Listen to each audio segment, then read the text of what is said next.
हमर प्रिय देशवासी लोकनि नमस्कार। मोनक बात में अपने लोकनिक एक बेर पुनः स्वागत अछि। नवंबरक मास बहुत रास प्रेरणा लऽ कऽ आयल। किछ दिन पहिने 26 नवंबर के संविधान दिवस पर सेंट्रल हॉल में विशेष कार्यक्रमक आयोजन भेल। वंदे मातरम के 150 बरख हेबा पर सौंसे देश में होबयवला कार्यक्रमक सनगर आरंभ भेल। 25 नवंबर के अयोध्या में राम मंदिर पर धर्मध्वजाक आरोहण भेल। एही दिन कुरुक्षेत्र के ज्योतिसर में पांचजन्य स्मारक के लोकार्पण भेल। संगी लोकनि, किछु दिन पहिने हम हैदराबाद में संसारक सबसँ पैघ लीप इंजन MRO फैसिलिटी के उद्घाटन केलहुँ अछि। एयरक्राफ्ट्स के मेंटेनेंस, रिपेयर आ ओवरहॉल के सेक्टर में भारत ई बड़ पैघ डेग उठेलक अछि। पिछला सप्ताह मुंबई में एकटा कार्यक्रमक क्रम में INS माहे के भारतीय नौसेना में सम्मिलित कयल गेल। पिछले सप्ताह भारतक स्पेस इकोसिस्टम के स्काई रूट के इन्फिनिटी कैंपस नव उड़ान देलक अछि। ई भारतक नव सोच, इनोवेशन आ यूथ पावर के प्रतिबिंब बनल अछि। संगी लोकनि, कृषि क्षेत्र में सेहो देश पैघ उपलब्धि प्राप्त केलक। भारत 357 मिलियन टन के खाद्यान्न उत्पादनक संग एकटा ऐतिहासिक रिकॉर्ड बनेलक अछि, 357 मिलियन टन। 10 बरख पहिने के तुलना में भारतक खाद्यान्न उत्पादन 100 मिलियन टन आरो बढ़ि गेल अछि।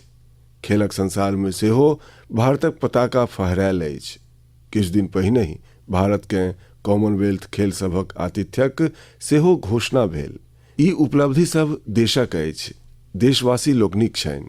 आ मोनक बात देशक लोकसभक एहन उपलब्धि सबके लोकसभक सामूहिक प्रयास सबके जनसामान्यक सोझा अनबाक एकटा उत्तम मंच अछि।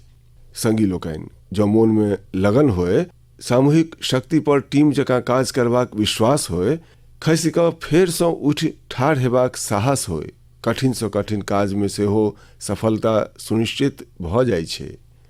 अहाँ ओहि समयक कल्पना करू जखन सैटेलाइट नहीं छल, GPS सिस्टम नहीं छल, नेविगेशन के कोनो सुविधा नहीं होइ छल।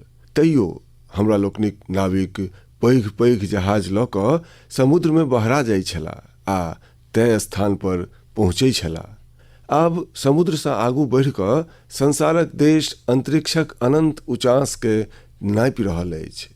चुनौती ओतहु वैह छै। नहीं GPS सिस्टम छै, नहीं संचारक कोनो ओहन व्यवस्था सब छै। फिर हमरा लोकनि कोना आगू बढ़ब? संगी लोकनि, किछु दिन पहिने सोशल मीडिया पर एकटा वीडियो हमर ध्यान झिकलक। ई वीडियो इसरो के एकटा विलक्षण ड्रोन प्रतियोगिता के छल। एही वीडियो में अपना देशक युवा आ विशेष कऽ हमरा लोकनिक जेनजी मंगल ग्रह सन परिस्थिति सब में ड्रोन उड़ेबाक प्रयास कऽ रहल छलाह। ड्रोन उड़ै छल, किछु पल संतुलन में रहै छल, फिर हठात भूमि पर खसि पड़ै छल। जनै छी किया जे एतऽ जे ड्रोन उड़ि रहल छलै, ओहि में GPS के सपोर्ट एकदम नहीं छलै।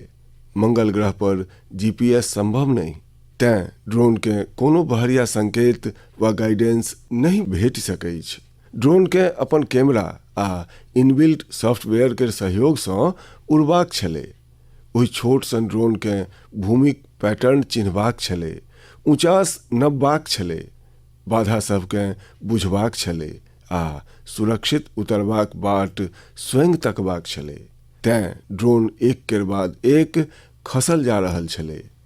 संगी लोकनि, एहि प्रतियोगिता में पुणे के युवा लोकनिक एकटा टीम किछु हद धरि सफलता प्राप्त केलक। हुनको सभक ड्रोन कतेको बेर खसल, क्रैश भेल, मुदा ओ सब हारि नहीं मानलनि। कतेको बेरक प्रयासक बाद एहि टीमक ड्रोन मंगल ग्रहक परिस्थिति में किछु काल उड़बा में सफल रहल। संगी लोकनि, ई वीडियो देखैत हमरा मोन में एकटा आरो दृश्य अभरि आयल। ओ दिन जखन चंद्रयान-2 संपर्क सँ बाहर भऽ गेल छल। ओहि दिन सौंसे देश आ विशेष कऽ वैज्ञानिक किछु पल लेल निराश भेल छलाह। मुदा संगी लोकनि, असफलता हुनका रोकलक नहीं। ओहि दिन ओ चंद्रयान-3 के सफलता कथा लिखब आरंभ कऽ देलनि। यह कारण छै जे जखन चंद्रयान-3 सफल लैंडिंग केलक तऽ ओ मात्र एकटा मिशनक सफलता नहीं छल, ओ तऽ असफलता से बहरा के बनायल गेल विश्वासक सफलता छल। एहि वीडियो में जे युवा देखा रहल छथि हुनका आँखि में हमरा वह चमक दिखाई देलक। प्रत्येक बेर जखन हम हमरा लोकनिक युवा सभक लगन आ वैज्ञानिक लोकनिक समर्पण के देखै छी तऽ मोन उत्साह से भरि जाइए। युवा लोकनिक यह लगन विकसित भारतक बड़ पैघ शक्ति अछि। हमर प्रिय देशवासी लोकनि, अहाँ सब मधु केर मधुरता से अवश्य परिचित हैब, मुदा अक्सर हमरा सबके ई नहीं जनतब होइए जे एकरा पाछू कतेक लोक सभक परिश्रम छनि, कतेक परंपरा सब अछि आ प्रकृतिक संग कतेक सुंदर तालमेल अछि। संगी लोकनि, जम्मू कश्मीरक पहाड़ी इलाका सब में वन तुलसी अर्थात सुलाई केर फूल सबसँ एतऽ केर मधुमाछी बड़ उत्कृष्ट मध बनबैए। ई उज्जर रंगक मध होइ छै जकरा रामबन सुलाई हनी कहल जाइ छै। किछु बरख पहिने रामबन सुलाई हनी के जीआई टैग भेटलैए। एकर बाद एहि मध केर परिचिति सौंसे देश में बनि रहल छैक। संगी लोकनि, दक्षिण कन्नड़ा जिलाक पुतुर में ओतऽ केर वनस्पति सब मध उत्पादन लेल उत्कृष्ट मानल जाइत छैक। एतऽ ग्राम्यजन नामक किसान संस्था एहि प्राकृतिक उपहार के नव दिशा दऽ रहल छै। ग्राम्यजन एतऽ एकटा आधुनिक प्रोसेसिंग यूनिट बनेलक।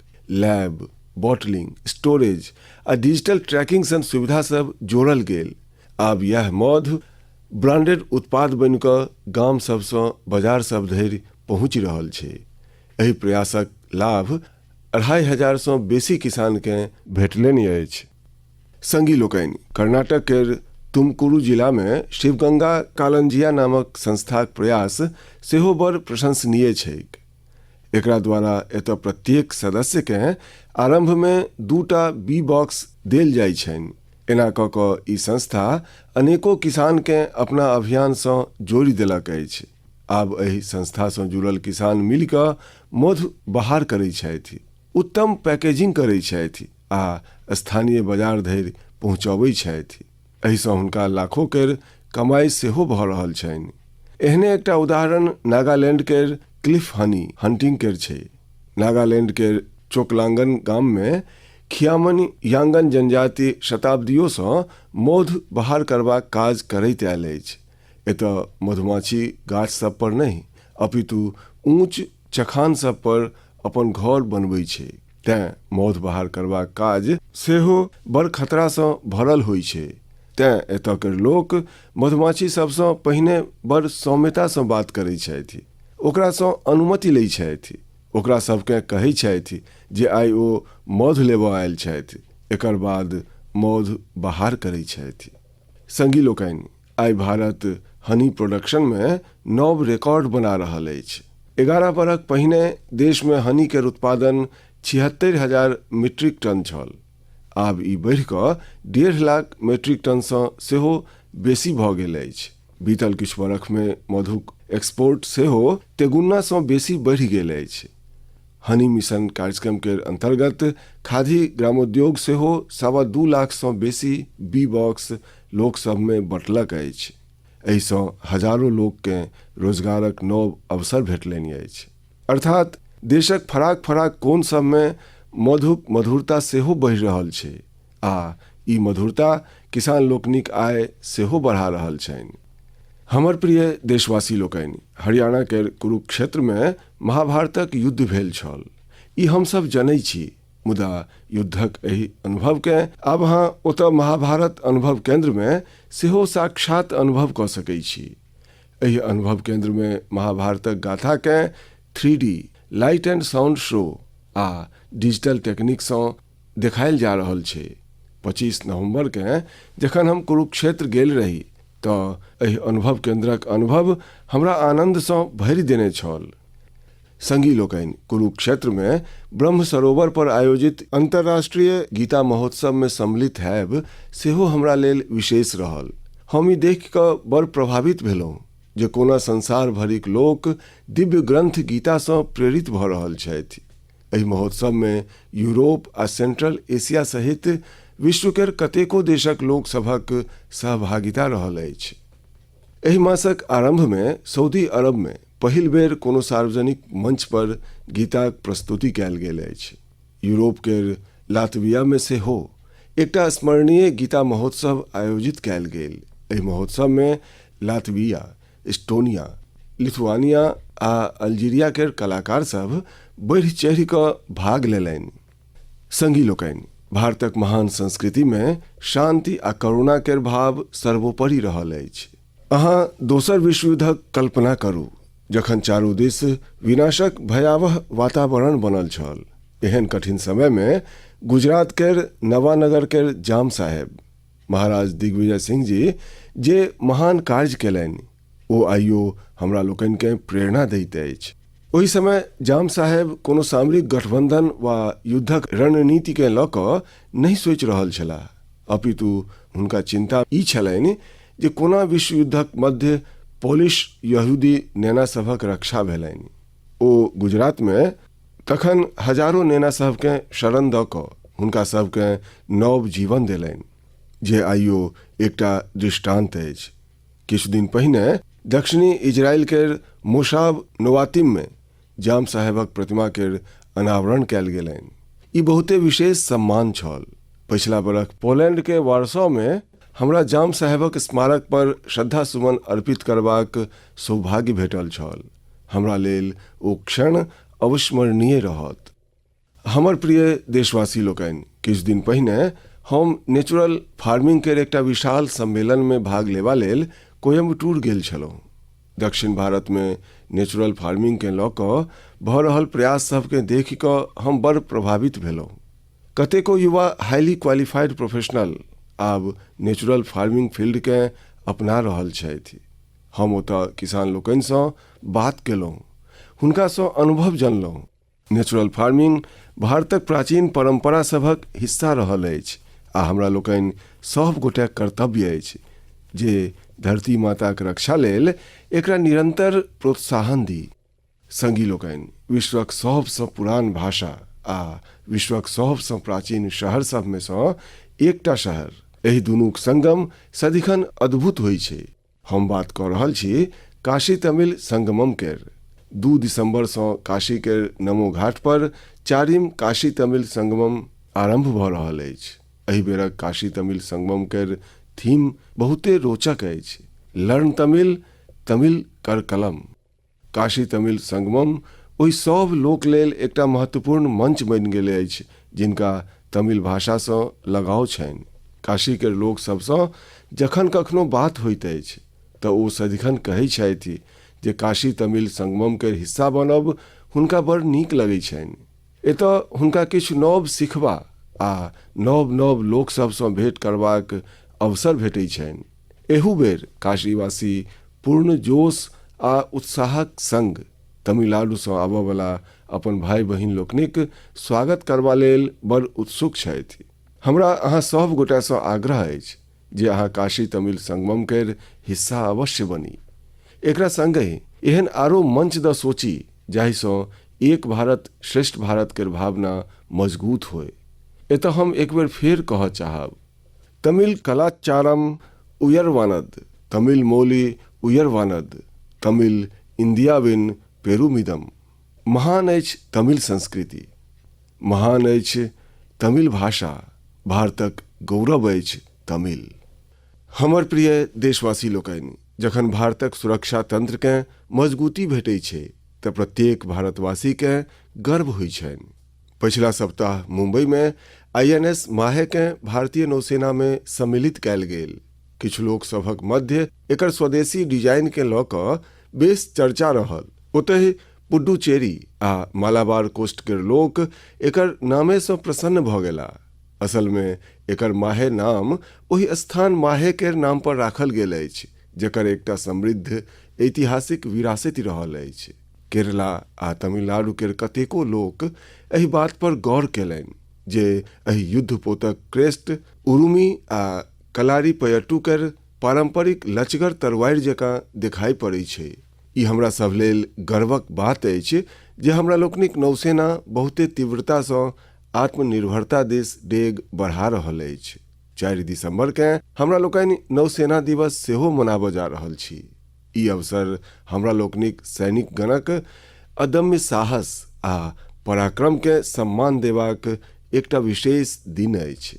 संगी लोकनि, जे लोक नेवी से जुड़ल टूरिज्म में रुचि रखै छथि हुनका लेल अपना देश में बहुत रास स्थान अछि जतऽ जाकऽ हुनका सबके बहुत किछु सिखबा लेल भेटतनि। देशक पश्चिमी तट पर गुजरातक सोमनाथ लग एकटा जिला अछि दीव। दीव में INS खुखरी के समर्पित खुखरी मेमोरियल एंड म्यूजियम अछि। ओतहि गोवा में नेवल एविएशन म्यूजियम अछि जे एशिया में अपना सन अपूर्व संग्रहालय अछि। फोर्ट कोची के INS द्रोणाचार्य में इंडियन नेवल मेरीटाइम म्यूजियम अछि। एतऽ अपना देशक मेरीटाइम हिस्ट्री आ इंडियन नेवी केर इवोल्यूशन के देखल जा सकैए। श्री विजयपुरम, जेकरा पहिने पोर्ट ब्लेयर कहल जाइ छल, ओतऽ समुद्रिका नेवल मेरीन म्यूजियम ओहि क्षेत्रक समृद्ध इतिहास के सोझा अनबा लेल जानल जाइत अछि।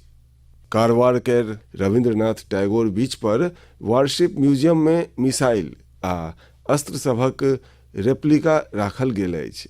विशाखापत्तनम में सेहो एकटा सबमरीन, हेलीकॉप्टर आ एयरक्राफ्ट म्यूजियम अछि जे इंडियन नेवी से जुड़ल अछि। हम अहाँ सब गोटा सँ विशेष कऽ मिलिट्री हिस्ट्री में रुचि रखनिहार लोक सब सँ आग्रह करै छी जे अहाँ एहि म्यूजियम सब के देखऽ अवश्य जाय। हमर प्रिय देशवासी लोकनि, जाड़ आबि गेल अछि आ संगहि जाड़ सँ जुड़ल टूरिज्म के समय सेहो आबि गेल अछि। संसारक कतेको देश जाड़ में होबऽ वाला टूरिज्म के, विंटर टूरिज्म के अपन अर्थव्यवस्थाक बड़ पैघ आधार बना देलक अछि। अनेको देश में संसारक सबसँ सफल विंटर फेस्टिवल आ विंटर स्पोर्ट्स मॉडल अछि।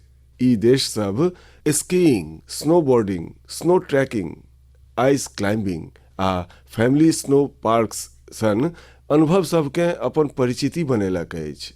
ई सब अपन विंटर फेस्टिवल्स के सेहो वैश्विक आकर्षण में परिवर्तित केलक अछि। संगी लोकनि, अपना देश में सेहो विंटर टूरिज्म के प्रत्येक क्षमता उपस्थित अछि। हमरा लोकनि लग पहाड़ो अछि, संस्कृतियो अछि आ एडवेंचर के असीम संभावना सेहो अछि। हमरा प्रसन्नता अछि आइ काल्हि उत्तराखंडक विंटर टूरिज्म लोक सबके बड़ आकर्षित कऽ रहल छनि। जाड़क मौसम में औली, मनुष्यारी, चोपटा आ डेयारा सन स्थान सब बेस पॉपुलर भऽ रहल अछि। अखन किछु सप्ताह पहिने पिथौरागढ़ जिला में 14,500 फुट सँ बेसी ऊंचास पर आदि कैलाश में राज्यक पहिल हाई अल्टीट्यूड अल्ट्रा रन मैराथन के आयोजन कयल गेल छल। एहि में देश भरिक 18 राज्य सँ 750 सँ बेसी एथलीट्स भाग लेने छलाह। 60 किलोमीटर लम्बा आदि कैलाश परिक्रमा रन के प्रारंभ करकरौआ जाड़ में भोरे 5 बजे भेल छल। एते ठंडाक बादो लोक सभक उत्साह देखते बनै छल।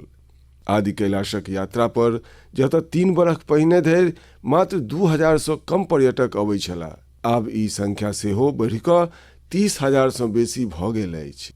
संगी लोकनि, किछुए सप्ताह में उत्तराखंड में विंटर गेम्स के आयोजन सेहो हेबाक अछि। देश भरिक खिलाड़ी, एडवेंचर प्रेमी आ खेल सब सँ जुड़ल लोक एहि आयोजन के लऽ कऽ उत्साहित छथि। स्कीइंग होय वा स्नोबोर्डिंग, बर्फ पर होबऽ वाला कतेको खेलक तैयारी सब आरंभ भऽ चुकल अछि। उत्तराखंड विंटर टूरिज्म के बढ़ेबा लेल कनेक्टिविटी आ इंफ्रास्ट्रक्चर पर सेहो फोकस केलक अछि। होम स्टे के लऽ कऽ नव पॉलिसी सेहो बनायल गेल अछि। संगी लोकनि, जाड़ में वेड इन इंडिया अभियान के सेहो फराके धूम होइ छै। जाड़क सोनहुल रौद होय, पहाड़ सँ उतरैत कुहेसक चद्दरि होय, डेस्टिनेशन वेडिंग लेल पहाड़ सेहो आब बेस पॉपुलर भऽ रहल अछि। कतेको विवाह तऽ आब विशेष रूप सँ गंगा जीक किछेर में भऽ रहल अछि। संगी लोकनि, जाड़क आइ काल्हुक दिन में हिमालय के घाटी सब एकटा एहन अनुभवक हिस्सा बनि जाइए जे जीवन भरि संग रहैए। जो अहाँ एहि जाड़ में कतहु जेबाक विचार कऽ रहल छी तऽ हिमालय केर घाटी सभक विकल्प अवश्य राखब। संगी लोकनि, किछु सप्ताह पहिने हम भूटान गेल रही। एहन परिभ्रमण में फराक फराक प्रकारक संवाद आ चर्च सभक अवसर भेटै छै। अपन एहि यात्रा में हम भूटानक राजा, वर्तमान राजाक पिताजी जे स्वयं सेहो पहिने राजा रहि चुकल छथि, ओतऽ केर प्रधानमंत्री आ अन्य लोक सबसँ भेंट केलहुँ। एहि क्रम में प्रत्येकसँ एकटा बात सुनबा लेल अवश्य भेटल। सब लोक ओतऽ बुद्धिस्ट रेलिक्स अर्थात भगवान बुद्धक पवित्र अवशेष पठेबाकेँ लऽ कऽ भारतवासी लोकनिक आभार व्यक्त कऽ रहल छलाह। हम जखन कखनो ई सुनलहुँ तऽ हमर हृदय गर्वसँ भरि उठल। संगी लोकनि, भगवान बुद्धक पावन अवशेष सबके लऽ कऽ कतेको अन्य देश में सेहो एहने उत्साह देखबा लेल भेटल अछि। पछिले मास नेशनल म्यूजियमसँ एहि पवित्र अवशेष सबके रूस केर कलमिकिया लऽ जायल गेल छल। ओतऽ बौद्ध धर्मक विशेष महत्व छै। हमरा जनतब देल गेल जे एकर दर्शन लेल रूस केर सुदूरसँ सेहो बड़ पैघ संख्या में लोक ओतऽ पहुँचला। एहि पवित्र अवशेष सबके मंगोलिया, वियतनाम आ थाईलैंड सेहो लऽ गेल जा चुकल अछि। प्रत्येक ठाम लोक सभक भारी उत्साह देखबा लेल भेटल अछि। एकर दर्शन लेल थाईलैंड के राजा सेहो पहुँचल छलाह। सौंसे विश्व में भगवान बुद्धक पवित्र अवशेष सभक प्रति एहि प्रकारक गंभीर जुड़ाव देखि कऽ मोन भाव विभोर भऽ उठैत अछि। ई सुनि कऽ बड़ नीक लगैत अछि जे कोना एहि प्रकारक कोनो पहल संसार भरिक लोक सबकेँ परस्पर जोड़बाक माध्यम बनि जाइए। हमर प्रिय देशवासी लोकनि, हम अहाँ सबसँ सदिखन वोकल फॉर लोकल केर मंत्रकेँ संग लऽ कऽ चलबाक बात करै छी। अखन किछु दिन पहिने G20 शिखर सम्मेलनक क्रम में जखन विश्वक कतेको नेता लोकनिकेँ उपहार देबाक बात आयल तऽ हम फेर कहलहुँ वोकल फॉर लोकल। हम देशवासी लोकनि दिससँ विश्वक नेता सबकेँ जे उपहार भेंट कयल, ओहिमे एहि भावनाक विशेष ध्यान राखल गेल।